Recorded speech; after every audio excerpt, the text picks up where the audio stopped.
Shalom, salam sejahtera. Jumpa lagi bersama dengan saya dalam renungan hari ini. Mari kita persiapkan hati kita, kita berdoa terlebih dahulu. Tuhan, terima kasih untuk kesempatan ini. Kami mau membaca dan merenungkan firman-Mu. Kami memohon supaya Roh Kudus mengajar kami, memberikan hikmat dan pengertian. Dalam nama Tuhan Yesus. Amin. Firman Tuhan dari Yosua pasal 24 ayat 15. Tetapi jika kamu anggap tidak baik untuk beribadah kepada Tuhan, pilihlah pada hari ini kepada siapa kamu akan beribadah. Allah yang kepadanya nenek moyangmu beribadah di seberang sungai Efrat, atau Allah orang Amori yang negerinya kamu diami ini. Tetapi aku dan seisi rumahku, kami akan beribadah kepada Tuhan. Renungan kita saya beri tema, keluarga yang beribadah. Saudara-saudara yang dikasihi Tuhan, konteks bacaan kita adalah bagian dari khotbah Yosua di hari tuanya. Yosua menekankan tentang pentingnya ibadah, bahwa hidup adalah ibadah kepada Tuhan. Tuhan menciptakan kita untuk kemuliaannya. Oleh karena itu, setiap kita harus bertanggung jawab dalam ibadah, baik secara pribadi maupun keluarga. Ada 3 hal menjadi penekanan penting berkaitan dengan ibadah.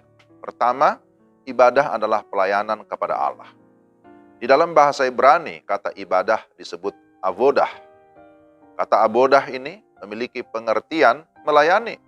Kata ini diambil dari status seorang hamba atau budak yang tidak memiliki hak atas dirinya sendiri karena telah menyerahkan dirinya untuk melayani sang Tuan. Saat melayani Tuhan, dia tidak boleh sembarangan, tidak boleh sesuai dengan kemauan sendiri, tetapi harus dengan rasa takut, rasa hormat, dan pengagungan yang tinggi kepada Tuannya. Dengan kata lain, ibadah sama artinya dengan menyerahkan seluruh hidup kepada Tuhan untuk melayani dan menyenangkan Tuhan. Jadi, ibadah bukan hanya dalam arti kebaktian atau upacara keagamaan atau seremonial, tetapi ibadah adalah memberi diri sepenuhnya untuk melakukan kehendak Tuhan. Kedua, sikap menjalankan ibadah. Bagaimana kita menjalankan ibadah kita? Maka di sini kita lihat ada beberapa hal. Pertama, beribadahlah dengan tulus ikhlas. Ayat 14 bagian A. Yang berarti bahwa ibadah itu harus muncul keluar dari hati yang suci. Hati yang jujur. Hati yang tidak bercabang. Itu namanya tulus.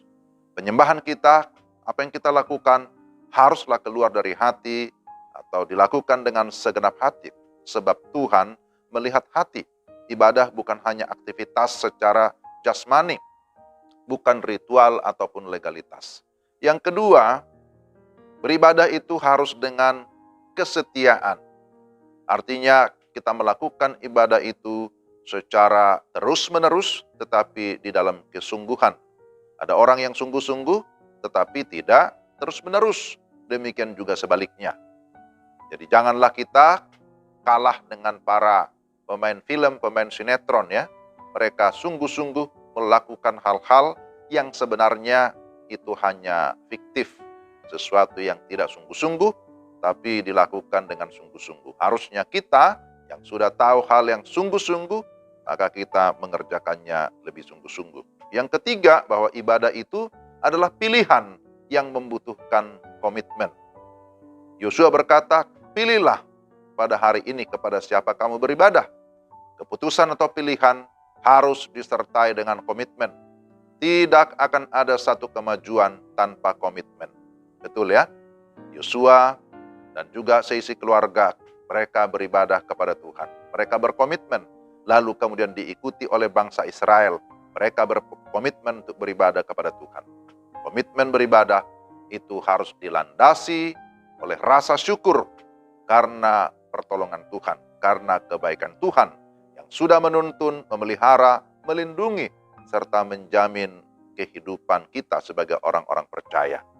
Jadi ini hal yang sangat penting, bahwa komitmen itu sesuatu yang bersifat mengikat. Orang Israel mau mengikat dirinya kepada Tuhan di dalam sebuah perjanjian. Dan itu dilakukan dengan iman. Karena apa? Karena hati mereka condong kepada Tuhan. Condong pada Tuhan berarti berpihak kepada Tuhan. Itulah sesungguhnya kehidupan kita yang beribadah, mencondongkan hati kita hanya kepada Tuhan. Di dalam perjanjian baru, 1 Timotius 4 ayat 8 disebutkan di sana, latihlah dirimu beribadah. Karena apa? Karena ibadah itu berguna dalam segala hal. Karena mengandung janji baik untuk hidup ini maupun untuk hidup yang akan datang atau hidup kekal. Jadi, mari kita melakukan semuanya di dalam segala ketaatan, karena ketaatan pasti mendatangkan berkat. Jadilah keluarga yang beribadah kepada Tuhan. Mari kita berdoa. Tuhan, terima kasih. Firman-Mu mengingatkan kami hari ini supaya kami menjadi keluarga ataupun anggota keluarga yang sungguh-sungguh mau beribadah hanya kepada Tuhan. Karena kami tahu dengan kami beribadah kepada Tuhan, maka Tuhan akan senantiasa memberkati kami. Dalam nama Tuhan Yesus kami berdoa dan bersyukur. Amin. Demikian renungan kita hari ini. Tuhan memberkati Bapak, Ibu, saudara-saudara sekalian. Salam.